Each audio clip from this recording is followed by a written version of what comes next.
43 escales com aquesta s'instal·laran a diferents punts de Santa Coloma de Gramenet per millorar la mobilitat dels ciutadans.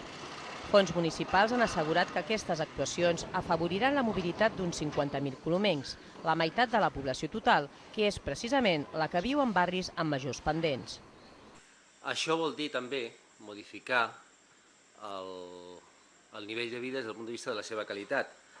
El nostre objectiu és molt senzill, és fer que la gent surti, entri, que arribi als equipaments, que arribi als mercats, que arribi a les biblioteques, que arribi allà on ara hi ha dificultats objectives per arribar.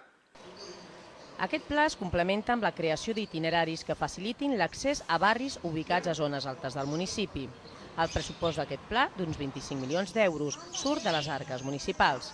L'Ajuntament té la intenció d'adjudicar les obres en les properes setmanes i així començar a inaugurar aquests nous accessos cap al setembre d'aquest any.